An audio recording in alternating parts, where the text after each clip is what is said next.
need a sip of tea. This video is going to be long, Bookish Brits. But my name is Andrew, and for the how many time I've recorded this video, today I'm going to try and talk to you guys about Carry On by Rainbow Rowell. Now the full title of this is Carry On, The Rise and Fall of Silent Snow. This is published in the United Kingdom by Macmillan, I think. It definitely comes under the My Kind of Book teen brand, so I think that's right.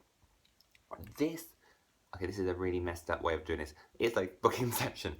So, Silent Snow is a fictional series with Harry Potter Edge-like series, which was featured in Fangirl, which the main character in Fangirl, Kath, wrote fanfiction for the series, and the book ended when book 8, the 8th and final book in the series of Silent Snow, was published. Now, Carry On is Rainbow Rowell's fanfiction take on Silent Snow.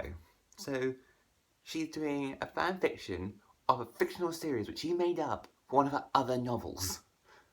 Multiple Inception levels there. And the story in itself is quite... Okay, let's see if I can explain. And I don't know how to explain it, because it sounds really odd when I've tried to explain it to people. So, Silent Snow is meant to be the chosen one, meant to save the world from the insidious humdrum. So... But he's the worst chosen one ever. I mean, seriously. He has no idea how to control his magic. He is on his 8th and final year of the Watford School of Magics, and all he wants is a quiet year before he has to deal with the humdrum. That's all he wants. That's all he wants. That's not going to happen. The maid, which is like the headmaster of the school, wants him to go into hiding, which Simon refuses to do point blank. His best friend is becoming an annoying pest, because she doesn't want to go back to her dorm room, because of her dorm mate, and you would think that his arch nemesis and dorm roommate of Baz, who, not being at the school, would make Simon's life easier. He has a whole room to himself.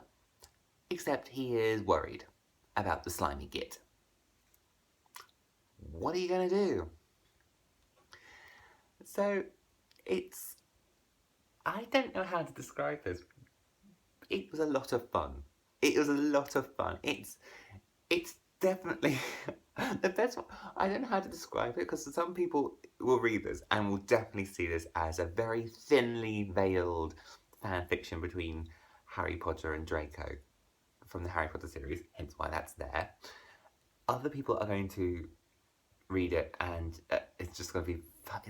But I've had a lot of fun. The best way I thought of it in my head was, it was as if J.K. Rowling and Shonda Rhimes sat down in a room together and bashed out this idea and then gave it to Rainbow Rowell.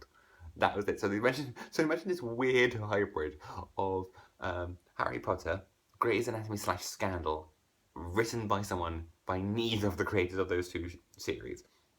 That's the best way to describe it. It was a lot of fun. I enjoyed it a lot more than I think I did with Fangirl, which is the only other Rainbow Rowell book I've read. I do have a third on my Kindle. I think it was Eleanor and Park I have. But I enjoyed Carry On because it was fun. It didn't take itself too seriously. It was interesting how it did with the magic, which wasn't just Latin, it was actually language, it was actually words. So they would say things like up, and away, or time flies when you're having fun, and that would be a spell, how you would say it. And that was just fascinating. It was just reading it, and it was always fun. It was a fun book. There's no other way to describe it. It was just fun. I do have some issues, not many, but I have some.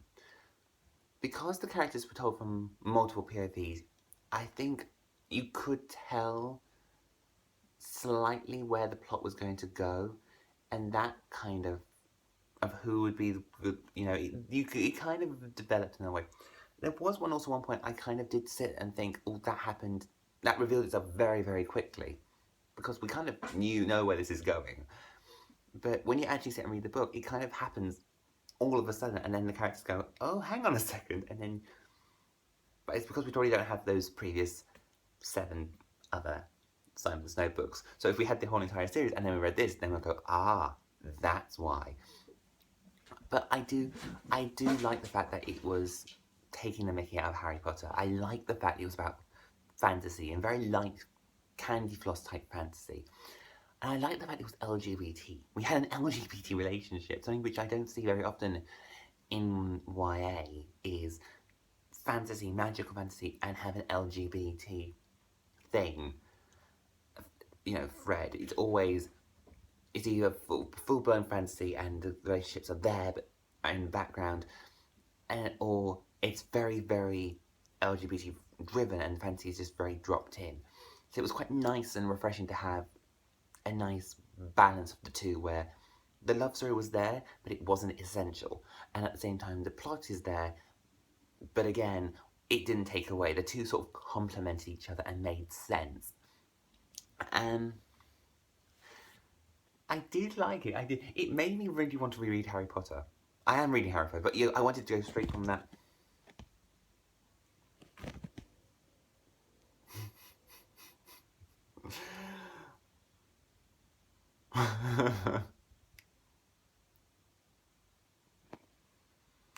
This is what I've been having to deal with all for the last half an hour when I'm filming my cat just jumping up and sitting, and I don't really want to show my cat to the internet, so I'll have to rewatch this.